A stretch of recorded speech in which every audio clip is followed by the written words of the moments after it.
viciado pelo dono, deixado para morrer, sem alimentação e sem água.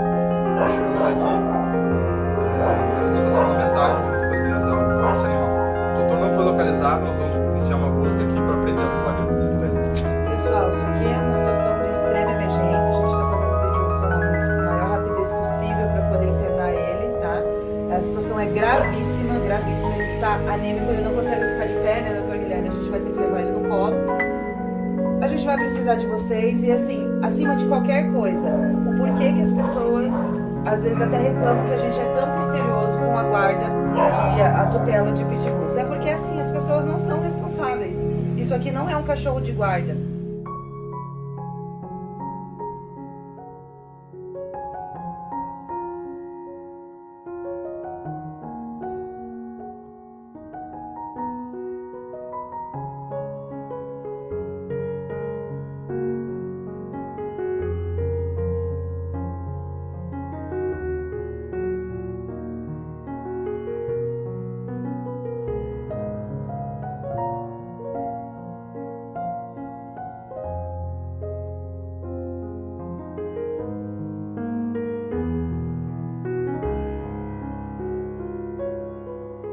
Nós chegamos aqui na Clínica Protecão, a situação é deprimente, a gente não gravou o vídeo antes porque estava estabilizando ele, vocês viram que ele chegou a desmaiar lá no vídeo do resgate, então ele está no soro vitaminado já para começar a hidratar. Doutora Camila, conta pra gente o quanto que a gente está triste e quais são as possibilidades, o que a gente vai fazer nesse quadro aqui que é deprimente.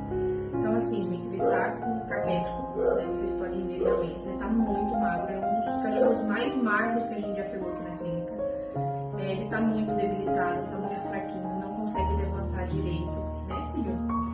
A gente vai precisar fazer exame de sangue, provavelmente esse carinha tá muito anêmico, né? A mucosa tá bem branca mesmo, talvez a gente precise de transfusão. Temos uma outra opção que é ele ser um doente renal crônico, a gente não sabe ainda, né? A gente só vai saber isso aí depois do exame. Você vai precisar fazer um ultrassom para ver se não tem corpo estranho, a gente não sabe o que ele comia antes, se ele comia alguma coisa. Então ele não consegue ficar de pé para comer, gente. A gente vai precisar muito da ajuda de vocês mesmo, gente, mesmo de verdade. A gente teve que estabilizar o cartão dele primeiro.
Sim.